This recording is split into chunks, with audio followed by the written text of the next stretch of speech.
ഇതാ വളരെ പ്രധാനപ്പെട്ട മറ്റൊരു വാർത്ത കൂടി എത്തുകയാണ്. നിയമസഭയിൽ നിന്ന് പ്രതിപക്ഷ നേതാവിനെതിരെ അവകാശ ലംഘനത്തിന് നോട്ടീസ് കൊടുത്തിരിക്കുന്നു എന്നതാണ്. വി ജോയ് MLA ആണ് നോട്ടീസ് നൽകിയിരിക്കുന്നത്. മന്ത്രി വി ശിവൻകുട്ടിക്കെതിരായ മോശം പരാമർശത്തിന് എതിരെയാണ് നോട്ടീസ്. വിവരങ്ങളുമായി നിർബൻ തിരുവനന്തപുരത്ത് നിന്ന് ചേരുകയാണ്. നിർബൻ, പ്രതിപക്ഷ നേതാവിന്റെ മോശം പരാമർശം, അതിനെക്കുറിച്ചാണ് നമ്മൾ സംസാരിച്ചുകൊണ്ടിരുന്നത്. അതിനിടയിലാണ് ഇപ്പോൾ പ്രതിപക്ഷ നേതാവിനെതിരെ അവകാശ ലംഘനത്തിന് നിയമസഭയിൽ വി ജോയ് MLA നോട്ടീസ് നൽകിയിരിക്കുന്നത്. തീർച്ചയായും മനു, കഴിഞ്ഞ ദിവസം വളരെ മോശം പരാമർശം പൊതുവിദ്യാഭ്യാസ വകുപ്പ് മന്ത്രിയായിട്ടുള്ള വി ശിവൻകുട്ടിക്കെതിരെ പ്രതിപക്ഷ നേതാവ് വി ഡി സതീശൻ പൊതുപരിപാടിയിൽ നടത്തിയെന്നതാണ്. വലിയ തരത്തിൽ കേരളം ചർച്ച ചെയ്യുന്നു, വലിയ തരത്തിൽ പ്രതിഷേധവുമുണ്ടായി.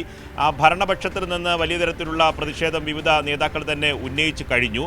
പക്ഷേ പ്രതിപക്ഷ ഭാഗത്ത് ഇക്കാര്യത്തിൽ ന്യായീകരിച്ച് വി ഡി സതീശനെ ന്യായീകരിച്ച് ആരും രംഗത്തെത്തിയിട്ടില്ല. ഇക്കാര്യത്തിൽ നിയമപരമായ ഒരു നിയമസഭയിലെ ഒരു അംഗം എന്ന നിലയിൽ അവകാശ ലംഘനമാണ് പ്രതിപക്ഷ നേതാവ് വി ഡി സതീശൻ നടത്തിയത് എന്ന് കാട്ടിയാണ് ജോയ് MLA, തിരുവനന്തപുരത്ത് CPIM-ന്റെ ജില്ലാ സെക്രട്ടറി കൂടിയായിട്ടുള്ള വി ജോയ് MLA ഇപ്പോൾ സ്പീക്കർക്ക് അവകാശ ലംഘനത്തിന് നോട്ടീസ് നൽകിയിട്ടുള്ളത്.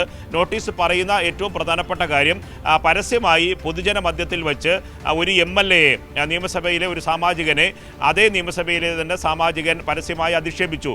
മോശം പരാമർശം പൊതുനിരത്തിൽ വെച്ച്, പൊതുജന മധ്യത്തിൽ വെച്ച് നടത്തി. ഇത് ഒരു നിയമസഭാ സാമാജികന്റെ അവകാശത്തിനെതിരെയുള്ള ലംഘനമാണ്. അതുകൊണ്ട് ഇയാൾക്കെതിരെ കർശന നടപടി വേണം, വി ഡി സതീശനെതിരെ നടപടി വേണം. അത് ഉന്നയിച്ചുകൊണ്ടാണ് വി ജോയ് MLA സ്പീക്കർക്ക് നോട്ടീസ് നൽകിയിട്ടുള്ളത്. നോട്ടീസ് സ്പീക്കർ പരിഗണിക്കുകയും അത് പരിഗണിക്കുകയാണെങ്കിൽ അത് സ്വാഭാവികമായും സഭയിൽ പ്രതിപക്ഷ നേതാവ് വി ഡി സതീശൻ വിശദീകരണം നൽകേണ്ടി വരും. ഇക്കാര്യത്തിൽ സ്പീക്കറുടെ പ്രത്യേക റൂളിംഗ് ഉണ്ടാകാനുള്ള സാധ്യതയുണ്ട്. കാരണം സഭയ്ക്ക് പുറത്ത് നടന്നതായതുകൊണ്ട് തന്നെ രേഖകൾ പരിശോധിക്കേണ്ടി വരും.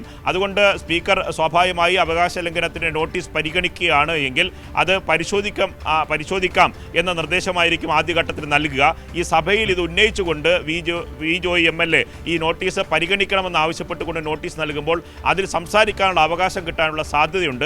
അത് ഇന്നത്തെ നിയമസഭാ നടപടിക്രമങ്ങളുടെ ഭാഗമായി തന്നെ ഈ നോട്ടീസ് പരിഗണിക്കുമ്പോൾ അത് ആ നോട്ടീസ് അവതരിപ്പിക്കാനുള്ള അവസരം വി ജോയ് MLAക്ക് ലഭിക്കുമോ, അല്ല എങ്കിൽ ഈ സഭാ സമ്മേളനത്തിൽ തന്നെ അതിൻ്റെ രേഖകൾ പരിശോധിക്കട്ടെ, ഓഡിയോ വിഷ്വൽ അടക്കം പരിശോധിക്കട്ടെ എന്ന നിർദ്ദേശത്തിൻ്റെ അടിസ്ഥാനത്തിൽ പിന്നീട് ആകുമോ പരിശോധിക്കുക എന്ന കാര്യം കാത്തിരുന്ന് കാണേണ്ടതാണ്. പക്ഷേ ഒരു നിയമസഭാ സാമാജികനെ പരസ്യമായി പൊതുജന മധ്യത്തിൽ വെച്ച് പ്രതിപക്ഷ നേതാവ് തന്നെ വളരെ മോശം പരാമർശം നടത്തുന്നത് ആദ്യമായിട്ടുള്ള സംഭവമാണ്. അത് വളരെ മോശമായിട്ടുള്ള പദങ്ങൾ ഉപയോഗിക്കുന്നു. ഒരു തരത്തിലും വ്യക്തിപരമായി പൊതുജന മധ്യത്തിൽ പുലർത്തേണ്ട മാന്യത പോലും കേരളത്തിൻ്റെ പ്രതിപക്ഷ നേതാവ് പൊതുവിദ്യാഭ്യാസ മന്ത്രി വി ശിവൻകുട്ടിക്കെതിരെ പുലർത്തിയില്ല എന്ന വിമർശനം തന്നെയാണ് ഉള്ളത്. അതുകൊണ്ടായിരിക്കും സ്വാഭാവികമായും വി ജോയ് MLA അവകാശ ലംഘനത്തിന് നോട്ടീസ് നൽകിയിട്ടുള്ളത്. ആ നോട്ടീസിൻ്റെ അടിസ്ഥാനത്തിൽ എന്തായിരിക്കും സ്പീക്കറുടെ തുടർ നടപടിയെന്ന് ഇന്ന് നിയമസഭാ സമ്മേളനം 9 മണിക്ക് തന്നെ ആരംഭിക്കും. അപ്പോഴേ മറ്റു കാര്യങ്ങൾ അറിയാൻ കഴിയുകയുള്ളൂ. മനു, ശരി, ഓക്കെ, താങ്ക് യു നിർബൻ. നിർബനാണ് തിരുവനന്തപുരത്ത് നിന്ന് വിവരങ്ങൾ നൽകിയത്. അവകാശ ലംഘനത്തിന് പ്രതിപക്ഷ നേതാവിനെതിരെ നോട്ടീസ് നൽകിയിരിക്കുന്നു എന്നതാണ് പ്രധാനപ്പെട്ട കാര്യമെന്ന് പറയുന്നത്. നിർബനാണ് വിവരങ്ങൾ സമഗ്രമായി നൽകിയത്.